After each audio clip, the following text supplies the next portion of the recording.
D'accord, installez-vous bien, parce que ce que je m'apprête à faire pourrait me faire détester par la moitié de ma famille et toutes mes amies.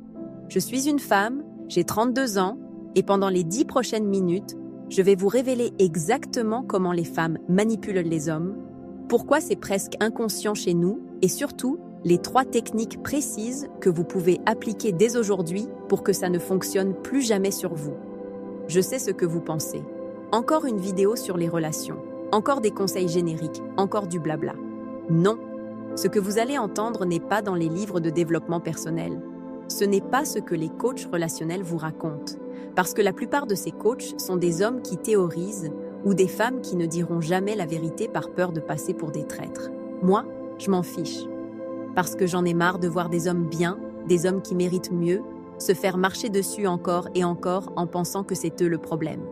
Parfois c'est vous, oui, mais souvent, très souvent, c'est juste que personne ne vous a expliqué les vraies règles du jeu. Et aujourd'hui, je vais les dévoiler. Voici ce que vous allez apprendre exactement.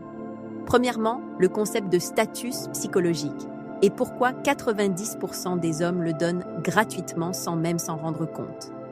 Deuxièmement, les 2 tests universels que toutes les femmes utilisent, consciemment ou non, et les scripts mot à mot pour les passer. Et troisièmement, comment décoder ce qu'une femme veut vraiment en ignorant complètement ce qu'elle dit. Oui, vous avez bien entendu. Mais avant de commencer, une promesse et un avertissement. La promesse. Si vous appliquez ces 3 techniques, vous allez voir un changement dans vos interactions avec les femmes en moins de 48 heures. L'avertissement. La technique numéro 3 va tellement contredire tout ce qu'on vous a appris que vous allez avoir envie de fermer cette vidéo. Ne le faites pas, c'est justement celle-là qui change tout. Allez, on y va. Alors, première chose à comprendre, je ne suis pas là pour vous dire que toutes les femmes sont des manipulatrices calculatrices qui passent leur temps à comploter contre vous. Non. La réalité est beaucoup plus nuancée et en fait, beaucoup plus intéressante. La plupart des comportements que je vais décrire sont inconscients. Ce sont des réflexes, des instincts, des patterns qui se sont installés sur des milliers d'années d'évolution. Les femmes ne se lèvent pas le matin en se disant « Tiens, aujourd'hui je vais tester Marc pour voir s'il est assez fort psychologiquement ». Ça arrive naturellement, automatiquement, souvent sans qu'elles s'en rendent compte. Et c'est exactement pour ça que c'est si efficace. Parce que vous ne le voyez pas venir. Vous pensez que vous avez juste une conversation normale, alors qu'en réalité, il y a un deuxième niveau de communication qui se joue. Un niveau où le pouvoir change de main, où le respect se gagne ou se perd, où votre valeur est constamment réévaluée. Et si vous ne comprenez pas ce niveau-là, vous allez continuer à perdre sans même savoir pourquoi. Mais bonne nouvelle, une fois que vous comprenez les mécanismes, une fois que vous voyez la matrice, vous ne pouvez plus la dévoir. Et c'est là que tout change. Parce que vous arrêtez de réagir émotionnellement, vous commencez à répondre stratégiquement. Vous reprenez le contrôle. Allez, entrons dans le vif du sujet. Point 1. Le concept de status psychologique. Laissez-moi vous poser une question simple. Quand vous êtes en interaction avec une femme qui vous plaît, est-ce que vous sentez que vous essayez de gagner son approbation ou est-ce qu'elle essaie de gagner la vôtre? Soyez honnête. Pour la majorité d'entre vous, c'est la première option. Vous voulez qu'elle vous aime, qu'elle vous trouve intéressant, qu'elle dise oui. Et ce simple fait, cette asymétrie dans le désir d'approbation, c'est exactement ce qui définit le status psychologique. Le status, ce n'est pas combien d'argent vous avez en banque. Ce n'est pas votre taille, votre physique ou votre voiture. Tout ça peut aider, bien sûr, mais le vrai status, celui qui fait toute la différence dans vos interactions, c'est le pouvoir psychologique. C'est qui cadre la conversation. C'est qui est à l'aise avec le silence. C'est qui peut dire non sans se justifier pendant 10 minutes. C'est qui n'a pas peur du rejet. Et voici la règle absolue, celle que vous devez graver dans votre esprit. Dans toute interaction, il y a toujours quelqu'un qui a un status plus élevé que l'autre. Toujours. Et celui qui a le status le plus élevé, c'est celui qui a le moins peur de perdre l'interaction. Relisez ça. Celui qui a le moins peur de perdre l'autre a automatiquement plus de pouvoir. Maintenant, pourquoi est-ce que les hommes perdent systématiquement ce pouvoir? Parce qu'on vous a appris à faire exactement l'inverse de ce qu'il faut faire. On vous a dit « sois gentil, sois attentionné, montre-lui que tu es intéressé, fais des efforts ». Et tout ça, c'est bien dans une relation établie. Mais au début, quand le pouvoir n'est pas encore distribué, chaque fois que vous faites un effort que l'autre ne fait pas, chaque fois que vous donnez sans recevoir, vous transférez du status. Vous donnez votre pouvoir. Et voici l'erreur numéro 1, celle que je vois dans 90% des cas. Les hommes échangent leur statut contre de l'approbation. Ils se disent, consciemment ou non, si je fais ce qu'elle veut, elle va m'aimer. C'est la logique du gentil garçon. Et c'est une logique perdante, parce qu'elle repose sur une incompréhension totale de ce qui crée l'attraction chez les femmes. Laissez-moi vous donner un exemple concret. Vous êtes en train de parler avec une fille dans un groupe d'amis. Vous allez chercher des verres. Elle vous dit « Oh, ramène-moi un mojito aussi ». Qu'est-ce que vous faites? La plupart des hommes vont dire « Pas de problème » et revenir avec le mojito. Pourquoi? Parce qu'ils ont peur que s'ils disent « Non », elle va les trouver désagréables. Mais voici ce qui se passe réellement dans cette interaction. En disant oui immédiatement, sans négociation, vous venez de lui envoyer un message subliminal. Ton approbation est plus importante pour moi que mon propre cadre. Je suis prêt à servir pour être aimé. Et ce message, elle le reçoit 5 sur 5, pas consciemment, mais émotionnellement. Et émotionnellement, qu'est-ce qu'elle ressent? Que vous êtes en dessous, que vous êtes disponible, que vous êtes un suiveur, pas un leader. Et attention, je ne dis pas qu'il ne faut jamais faire quelque chose pour une femme. Je dis que si vous le faites sans réciprocité, sans qu'elle investisse aussi, vous créez un déséquilibre de pouvoir. Et ce déséquilibre, il tue l'attraction. Alors comment on fait? Comment on garde ou on récupère ce statut? La réponse va vous sembler simple, presque trop simple, mais je vous promets que c'est révolutionnaire si vous l'appliquez vraiment. Voici la règle. Arrêtez d'avoir peur de dire non. Je répète, arrêtez d'avoir peur de dire non.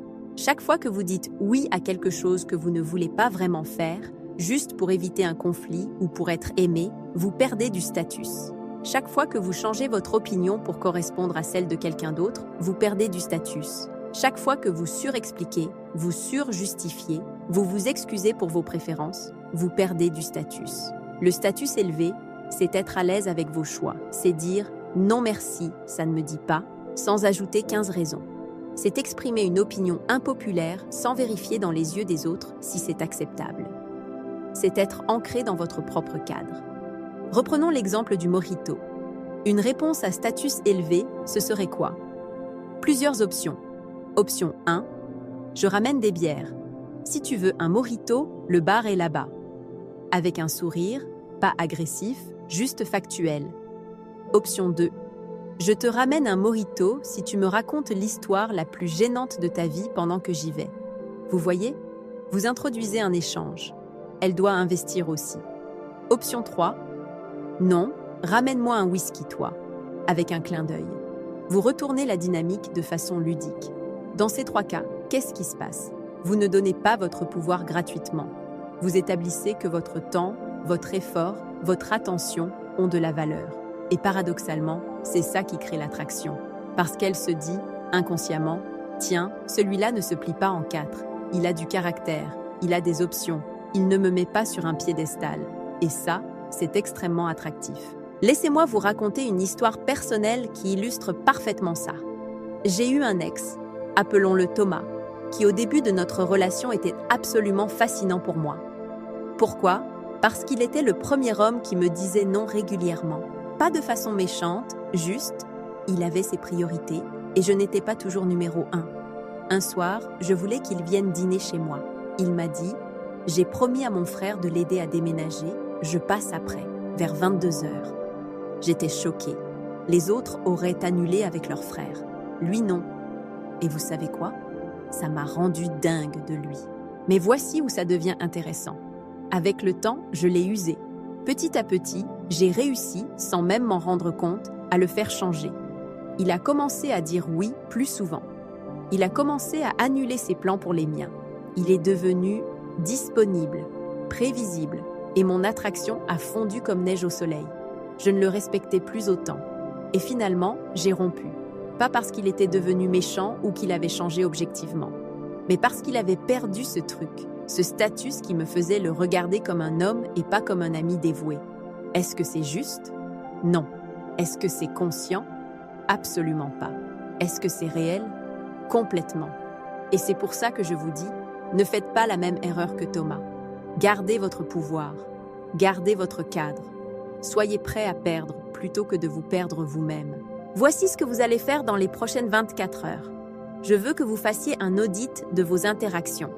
Avec tout le monde, pas juste les femmes, vos amis, vos collègues, votre famille.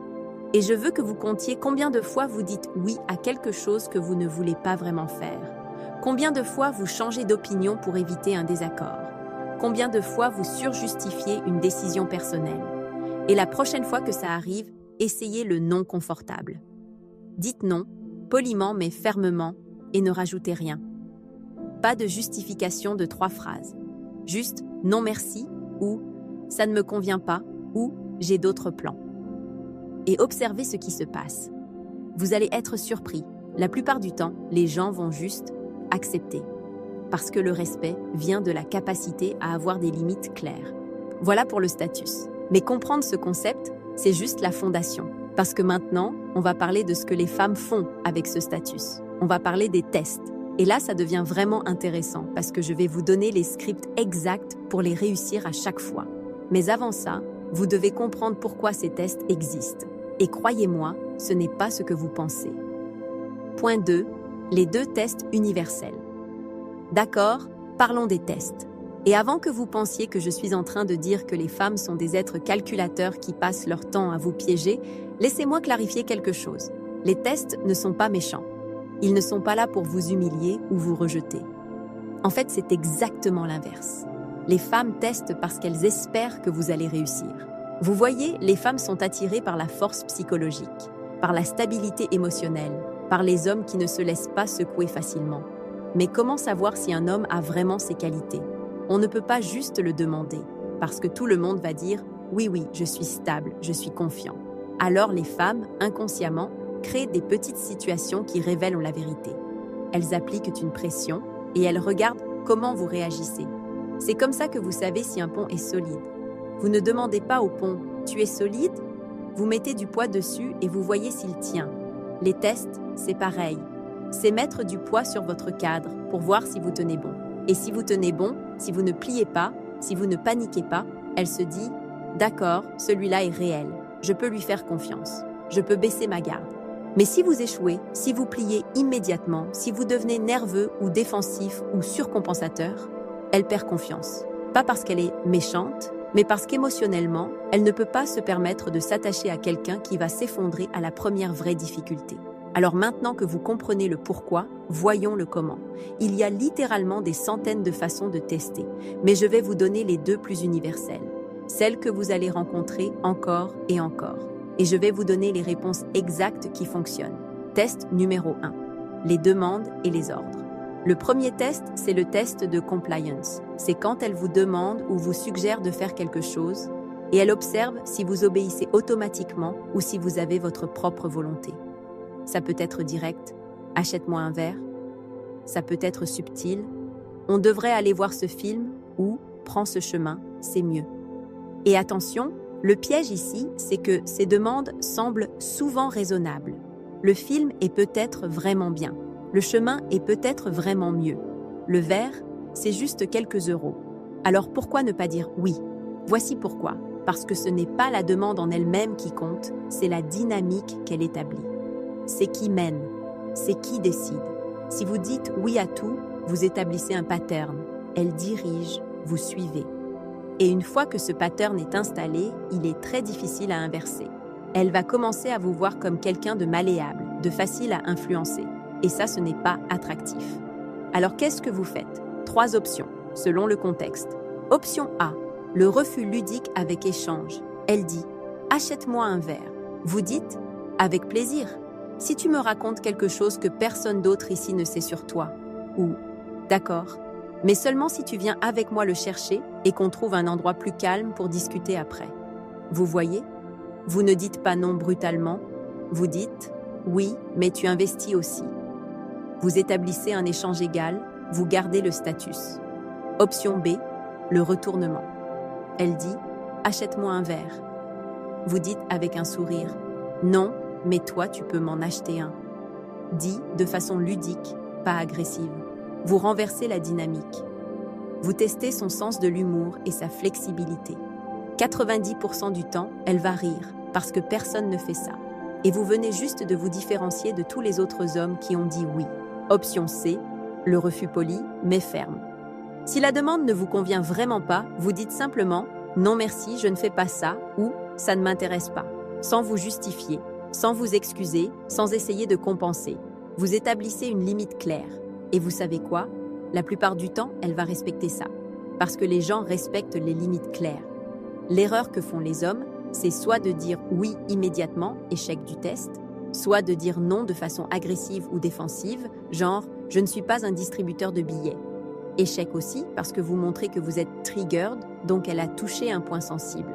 La bonne réponse est calme, ancrée, avec un sourire. Vous n'êtes pas énervé, vous établissez juste votre cadre. Test numéro 2, le retrait soudain, silence, distance. Le deuxième test est plus subtil mais tout aussi puissant. C'est le test du retrait. Vous discutez avec une fille, tout va bien, les messages s'enchaînent, elle est engagée, et puis, silence. Elle ne répond plus. Ou elle répond mais froidement, avec des messages courts, sans émotion. Ou elle annule un plan sans proposer d'alternative. Et là, qu'est-ce qui se passe dans votre tête? Panique. Qu'est-ce que j'ai fait? Qu'est-ce que j'ai dit? Je l'ai perdu. Je dois rattraper ça. Et vous faites quoi? Vous envoyez un autre message, puis un autre. Vous essayez de relancer la conversation. Vous proposez 1000 plans. Vous surinvestissez. Et c'est exactement ce qu'il ne faut pas faire. Parce que voici ce qui se passe vraiment. Dans 90% des cas, ce retrait n'a rien à voir avec vous. Elle a peut-être juste été occupée. Elle a peut-être eu une mauvaise journée. Elle a peut-être juste besoin d'espace. Ou oui, elle teste pour voir si vous êtes le genre d'homme qui panique quand elle n'est pas disponible 24 heures sur 24. Elle teste votre solidité émotionnelle. Et si vous paniquez, si vous la poursuivez, qu'est-ce que vous venez de démontrer? Que vous êtes émotionnellement dépendant. Que son attention est essentielle à votre bien-être. Que vous êtes en position de faiblesse. Et ça tue l'attraction instantanément. Alors qu'est-ce que vous faites? Voici le protocole exact, étape par étape. Étape 1, reconnaître le pattern. Elle a arrêté de répondre ou répond froidement. Ne rationalisez pas. Ne vous dites pas « peut-être qu'elle n'a pas vu si ça fait 2 jours ». Reconnaissez ce qui se passe. Étape 2, stoppez tout contact, immédiatement. Pas de message de suivi, pas de « Hé, ça va ?» Pas de « T'es fâché ?» Rien, vous vous arrêtez. Vous faites autre chose. Vous vivez votre vie. Étape 3, réorientez votre attention. C'est le moment de vous rappeler que vous avez une vie en dehors d'elle. Allez à la salle, voyez vos amis, travaillez sur vos projets, parlez à d'autres femmes, ne restez pas assis à attendre qu'elles reviennent. Étape 4, écoutez le bon voice. Dans votre tête, il y a 2 voix. La voix de la peur qui dit « Tu l'as perdu, tu dois faire quelque chose, envoie un message maintenant ». Et la voix de la confiance qui dit « Si elle était intéressée avant, elle le sera encore. Et si elle ne l'est plus, ce n'était pas pour moi. Je vaux mieux qu'une situation où je dois supplier pour de l'attention. » Écoutez la deuxième voix. Toujours. Étape 5, laissez le retour se faire naturellement. Dans la majorité des cas, devinez quoi? Elle va revenir. Elle va envoyer un message quelques jours plus tard, comme si de rien n'était. Et là, vous répondez normalement, sans être froid ni trop enthousiaste. Vous montrez que son absence n'a pas détruit votre monde. Vous avez passé le test. Et si elle ne revient pas? Alors ce n'était pas la bonne personne. Aussi simple que ça. Vous venez de gagner du temps et de l'énergie que vous auriez gaspillé à poursuivre quelqu'un qui ne vous valorise pas. Ces 2 tests fonctionnent pour une raison simple. Ils révèlent votre système de valeurs, ils montrent si vous vous valorisez vous-même ou si vous cherchez validation externe. Et les femmes, même si elles ne peuvent pas l'articuler consciemment, ressentent ça. Elles ressentent si vous êtes ancré dans votre propre valeur ou si vous avez besoin de la leur pour vous sentir bien. Et voici le truc magnifique. Quand vous passez ces tests, quand vous montrez que vous avez des limites claires, que vous n'avez pas peur du rejet, que vous vous respectez vous-même, quelque chose de magique se produit. Le niveau de respect qu'elle a pour vous monte en flèche. Et avec le respect vient l'attraction. Parce que l'attraction féminine, contrairement à l'attraction masculine, n'est pas d'abord visuelle, c'est émotionnel. C'est basé sur comment vous la faites se sentir. Et un homme qui a du caractère, qui a des limites, qui ne plie pas, ça fait ressentir de la sécurité, de l'excitation, du respect. Mais attention, et c'est important, Je ne suis pas en train de vous dire de devenir un connard. Je ne vous dis pas d'ignorer les femmes par jeu ou de dire non juste pour dire non. Je vous dis d'être authentique. Si vous voulez vraiment acheter un verre, achetez-le, mais parce que vous le voulez, pas parce que vous avez peur de dire non. Si une demande vous convient, acceptez. Mais si ça ne vous convient pas, ou si c'est déséquilibré, établissez vos limites. L'authenticité avec des limites, c'est la combinaison gagnante. Maintenant, vous comprenez le statut. Vous savez comment passer les 2 tests universels, mais il reste un problème. Un gros problème. Parce que même en faisant tout ça, vous allez continuer à vous faire avoir si vous ne comprenez pas le principe numéro 3. Et ce principe va vous sembler cynique au début, mais c'est celui qui change absolument tout dans votre capacité à lire les intentions réelles d'une femme. Parce que voici la vérité inconfortable. Ce qu'une femme dit et ce qu'une femme veut sont souvent 2 choses complètement différentes. Et si vous continuez à écouter les mots plutôt que de regarder les actions, vous allez rester confus pour le reste de votre vie. Alors maintenant, on va parler de comment décoder la vérité. Et croyez-moi, une fois que vous aurez compris ça, vous ne pourrez plus revenir en arrière. Point 3. Action. Emotes. Lire la vérité. D'accord, je vais être brutalement honnête avec vous. Et certaines femmes vont détester ce que je vais dire. Mais c'est la vérité, et vous méritez de la connaître. Voici le principe absolu que vous devez graver dans votre esprit.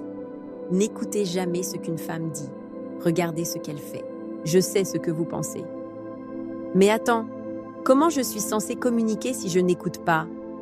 Je ne dis pas d'ignorer complètement les mots. Je dis que les mots ne sont qu'une partie de la communication, et souvent la partie la moins fiable.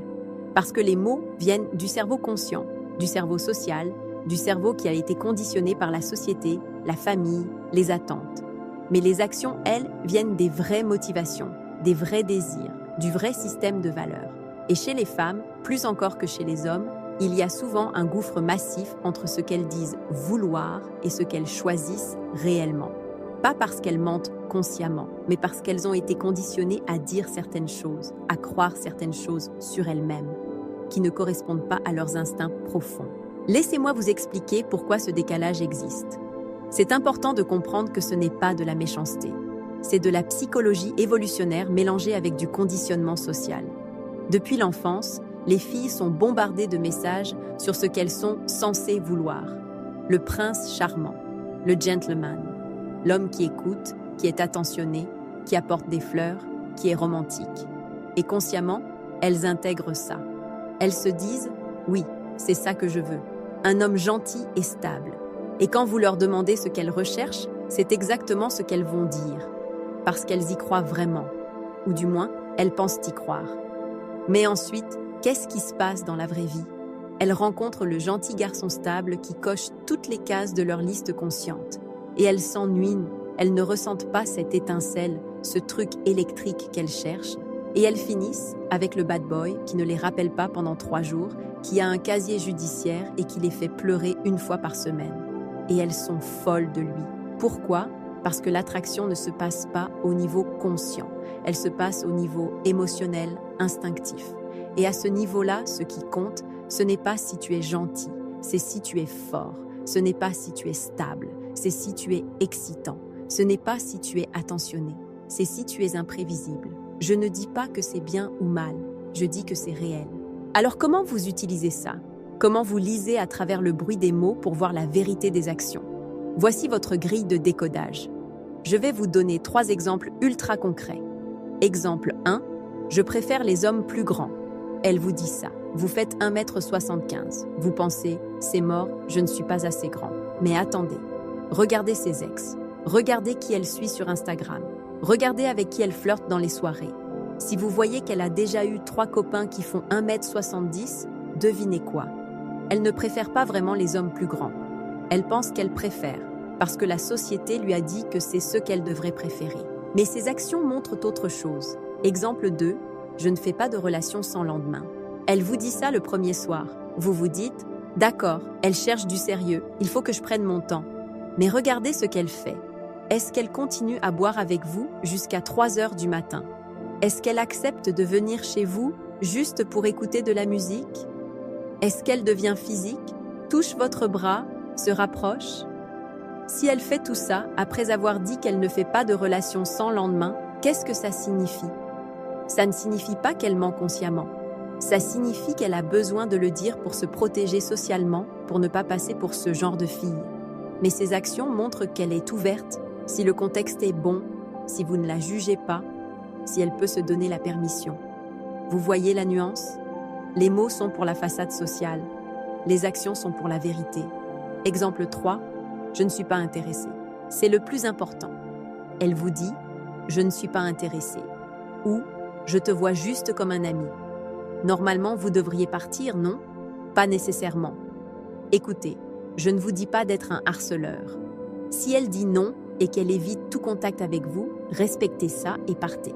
Mais souvent, ce n'est pas ce qui se passe. Souvent, elle dit « Je ne suis pas intéressée », mais elle continue à vous envoyer des messages tous les jours. Elle continue à accepter vos invitations. Elle continue à vous raconter sa vie, à chercher votre attention, à être jalouse quand vous parlez d'autres filles. Qu'est-ce que ça veut dire? Ça veut dire que ces mots protègent son ego ou testent votre solidité, mais ses actions montrent qu'elle est absolument intéressée. Elle veut juste voir si vous allez abandonner au premier obstacle ou si vous avez assez confiance en vous pour voir à travers ces mots. Encore une fois, nuance importante. Il y a une différence entre persister face à des actions positives et harceler face à un rejet clair. Si elle dit non, qu'elle vous bloque, qu'elle refuse tout contact, qu'elle est claire dans ses actions, respectez ça. Mais si elle dit non et continue à agir comme si elle était intéressée, c'est probablement un test.